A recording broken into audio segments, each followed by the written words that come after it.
Welcome to Gear Talk number 13. The little intro you just heard is my interpretation of a song of JJ Cale called Carry On.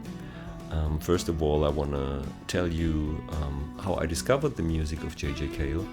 When I was a teenager, and most of the time back in these days, I was listening to rock bands with flashy guitar players like Eddie Van Halen and Steve Vai later on. But back in these days, I remember one summer night when I was sitting in the car of a good friend of mine. It was an old Beatle, and we were cruising through a summer night. And he switched on the cassette player of his car, and there was JJ Cale playing. And I think it was exactly this song, Carry On. And I thought this is the perfect music to cruise through a summer night with open windows, So ever since, I was a big fan of the music of JJ Cale. And in case you don't know him, JJ Cale wrote some of the biggest hits of Eric Clapton too. He wrote Cocaine and he wrote After Midnight. So in case you don't know his music, check it out. And his music always makes me feel better, makes me feel relaxed, His music is so down to earth, it's rather simple, no flashy playing, no fancy chords, just very laid back, I think. And this is what I love about it.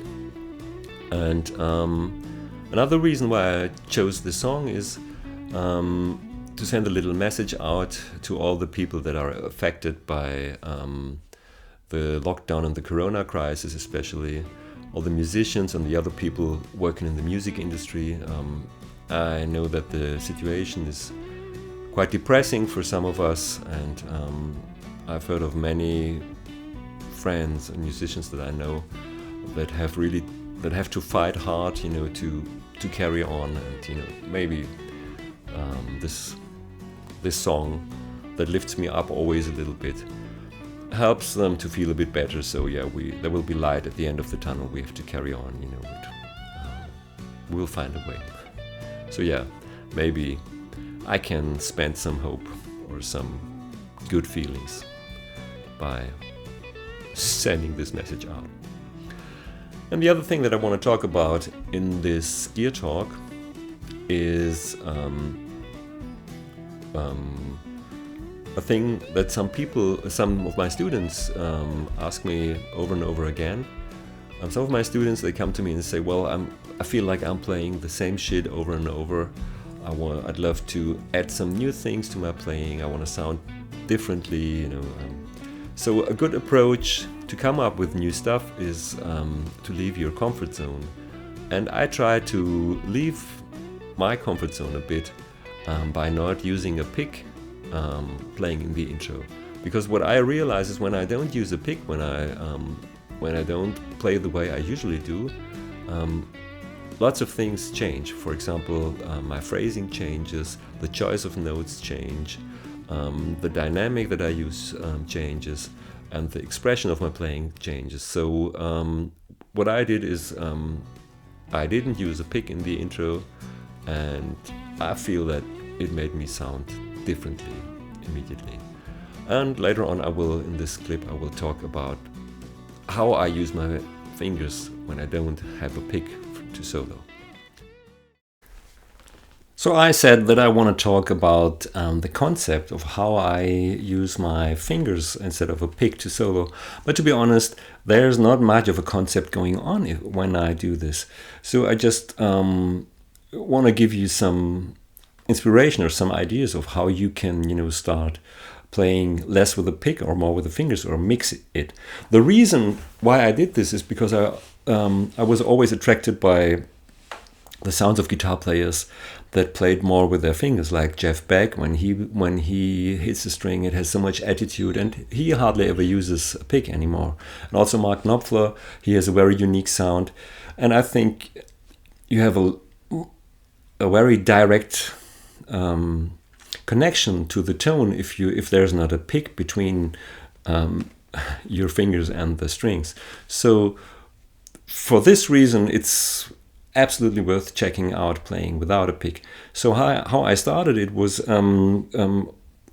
I did this thing that some people call hybrid picking or chicken picking, where you can hold the pick between the thumb and the index finger and still use the middle and the ring finger to pluck the strings as well. And the country players, they do amazingly fast stuff, playing these banjo rolls and fast licks. I was not so much going for the speed, I was more going for the sound of the strings plucked with the fingers. So I'm not really like a fast chicken picking guy, but I'm using the sound a lot. So it sounds really different when I pick the B string now with a pick and the high E string with a middle finger. So this was the start for me, I love the plucking sound of the finger directly on the string.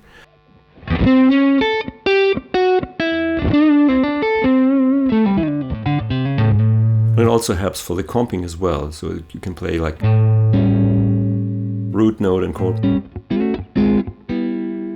So this was the start for me, and then to get more options for the sound, I sometimes put the pick in my middle finger. I hold it like this, and it stays there. And now I can use the thumb, and this way I even get a warmer sound.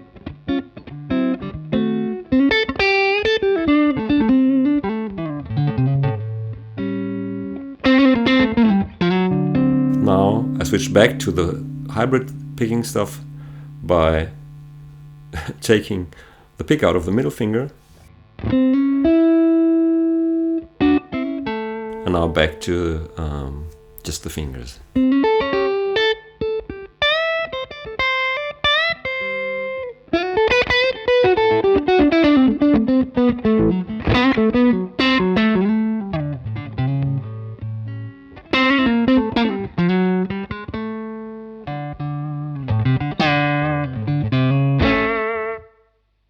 So I switch between using the pick and the middle finger, not using a pick at all, just using the fingers, just using the pick. And I think this can create a very colorful sound. Like, it's not so predictable because not every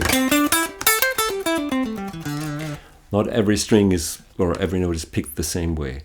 So this is definitely, I think this is definitely worth checking out if you want to add some color to your playing.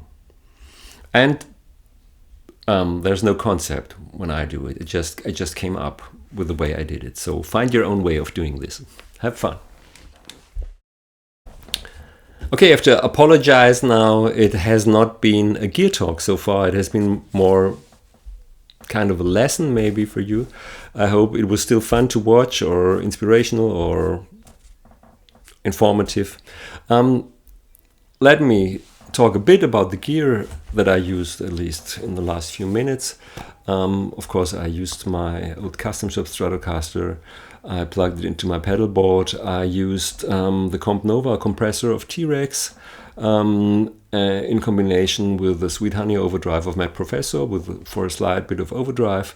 From there I went into my old Vox AC30, and from there into the Universal Audio aux amp top box. So I think the gear is not so important for this episode. Yeah.